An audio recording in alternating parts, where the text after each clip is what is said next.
দেশে কবে অনুষ্ঠিত হবে জাতীয় সংসদ নির্বাচন? এই প্রশ্ন এখন প্রায় সবারই। দ্রুত নির্বাচন অনুষ্ঠানের জন্য নিয়মিত সরকারকে তাগাদা দিচ্ছে বিএনপি।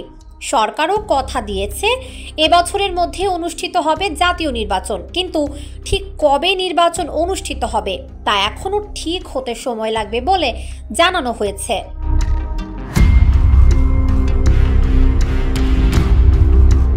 কিন্তু এরই মধ্যে জামায়াতে ইসলামের পক্ষ থেকে আগামী নির্বাচনের জন্য বিভিন্ন সংসদীয় আসনে প্রার্থী ঘোষণা করা শুরু হয়ে গেছে।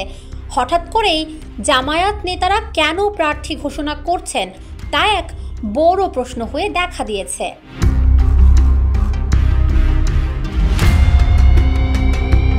বাংলাদেশের অন্যতম পুরনো রাজনৈতিক দল হলো জামায়াতে ইসলামী। সবচেয়ে বড় ইসলামী রাজনৈতিক দলও এটি, কিন্তু ভোটের মাঠে কখনো বড় ধরনের কোনো প্রভাব রাখতে পারেনি জামায়াতে ইসলামী। দলটির নির্বাচনী ইতিহাসে সবচেয়ে বেশি আসন পেয়েছিল 1991 সালে। সেবার 18টি আসন পেয়ে সরকার গঠনে বিএনপিকে সমর্থন দিয়েছিল জামায়াত। মাঝে আওয়ামী লীগের টানা 1.5 দশকের শাসনামলের সময় নির্বাচন করতে পারেনি দলটি।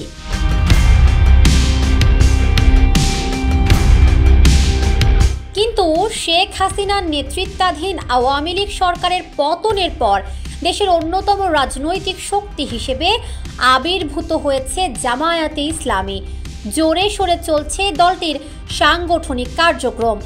আগের কয়েকটি নির্বাচনে বিএনপির সঙ্গে জোটবদ্ধ হলেও এবার ভিন্ন পথে হাঁটছে জামায়াত। বিএনপির বিরুদ্ধে সমমনাদের নিয়ে নিজেরাই নির্বাচনী জোট করবে বলেও আভাস ইঙ্গিত দিচ্ছেন দলটির নেতারা। আর এরই মধ্যে ভোটের প্রস্তুতিও সেরে রাখছেন তারা।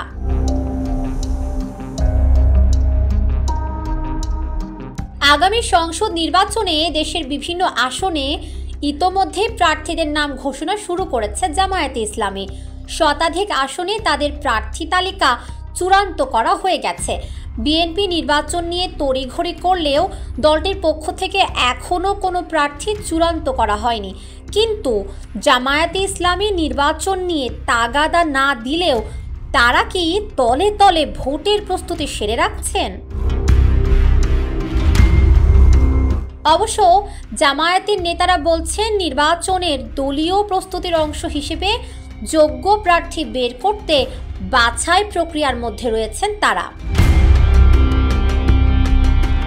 সম্প্রতি জামায়াতে ইসলামের নায়েবে আমির সৈয়দ আবদুল্লাহ মোহাম্মদ তাহের বলেছেন 2025 সালের মধ্যে যৌক্তিক সংস্কার শেষ করে সরকার নির্বাচন দেবে বলে আমরা আশা করছি। ডাইরেক্টলি অথবা ইনডাইরেক্টলি নির্বাচনে 300 আসনেই অংশ নেবে জামায়াত।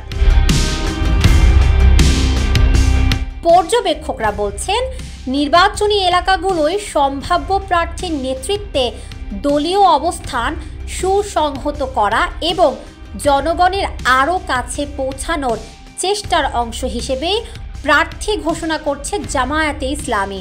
একজনকে সামনে রেখে স্থানীয়ভাবে সংগঠনকে শক্তিশালী করাই তাদের মূল উদ্দেশ্য। আবার ঘোষিত প্রার্থী নিজের যোগ্যতা, দক্ষতা ও জনপ্রিয়তার প্রমাণ রাখতে পারবে কিনা সেটিও দল যাচাই করতে পারবে।